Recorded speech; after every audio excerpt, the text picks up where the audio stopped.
Welcome back to part 2 of the Forgiveness Diaries. If you were here last time, you'll remember this is the space where I'll be documenting this part of my spiritual journey in learning how to forgive certain people in my life.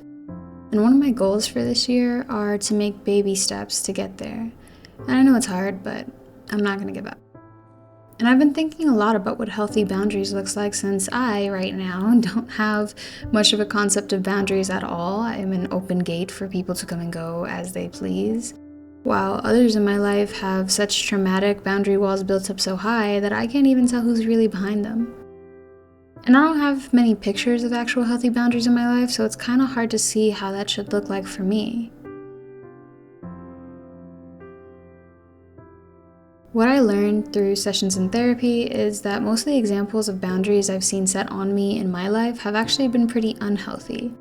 I've been blocked on social media by family members twice my age, completely ignored no matter my efforts to rectify situations, had my past issues that I told in confidence thrown back in my face, and often been told what these people say about me when I'm not there.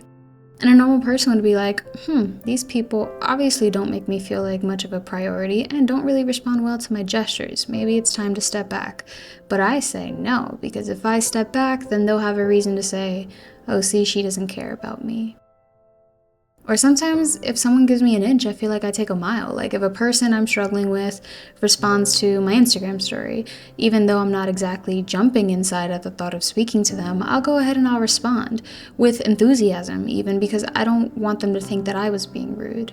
Or if they call me and on the inside I'm a little upset about something that they've done, I'll try to let it go for the sake of having a good conversation, because I know that if I'm easily manageable or not too difficult, then that person will be more willing to continue with me and the relationship can go back to where it was. And that's the thing, I think I'm always afraid of how people will see me no matter how they've hurt me, because I'd rather they saw me as someone who tried too hard than someone who didn't try hard enough. I don't really care about looking naive or looking like a fool, people laughing at my efforts, because I'd rather risk that than them being hurt thinking I could live my life without them.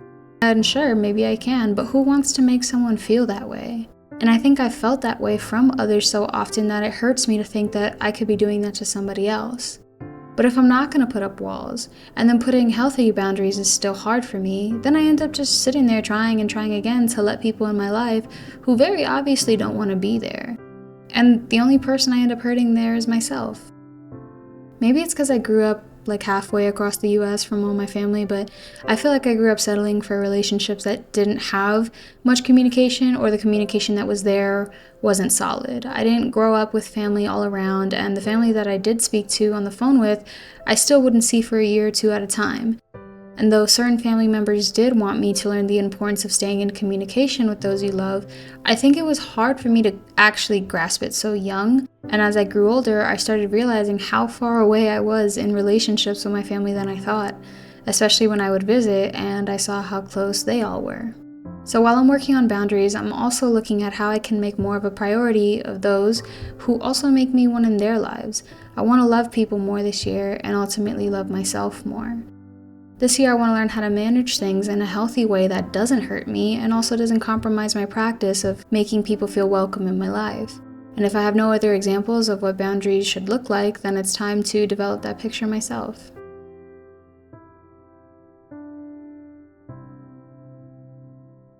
I've been thinking a lot about big occurrences in my life, like getting married, buying a house, having kids, all of that.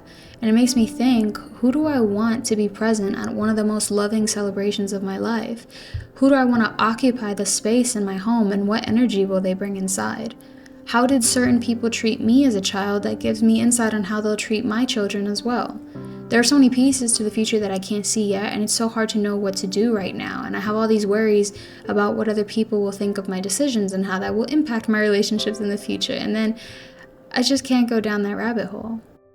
James 1:5 says, "If any of you lacks wisdom, you should ask God, who gives generously to those without finding fault, and it'll be given to you." And it says to believe in this without a doubt. So that's what I'll do for now. I'll ask and believe that when the time is right, I'll know what to do, what to say, who should be welcome in my space, and who should be forgiven but set on a boundary. And I've got to have faith that I'll have the strength to make those hard decisions when they come. But for now, for today, I'll focus on small efforts to work towards boundaries. I know myself. I'm not a person who just cuts people off. I've tried it and felt horrible inside, morally and emotionally, and maybe part of my practice is learning how to do it gradually in a way that fits me. I think the pressure of putting boundaries is harder than actually implementing them sometimes. I see so many posts on Instagram saying how and why we should place healthy boundaries on people in our lives, and I'm sure they mean well and they're correct, but sometimes it can be overwhelming feeling like you're not doing enough or you're not doing it right. And that's because not everyone is the same or emotionally capable of the same or nearly in the same situations. And certain solutions that seem easy for others or right for others to do may sound like the worst idea possible for you. So let's figure out something that works for the little bears. The bears who aren't necessarily afraid of confrontation but would rather not do it if they know it won't change much. The bears who appreciate small acts of love so much that it's sometimes hard to see when it's clouded by other acts not made in love. The bears who want nothing more than to have a force of people beside them and want to learn how to keep that home healthy in a way that doesn't tear it down. Let the big bears handle it their way and you figure out what you need. Ask for guidance and wisdom for wherever feels right to you right now, and believe in a greater, future version of yourself where these decisions come easily to you. We will get through this. Good luck, little bears.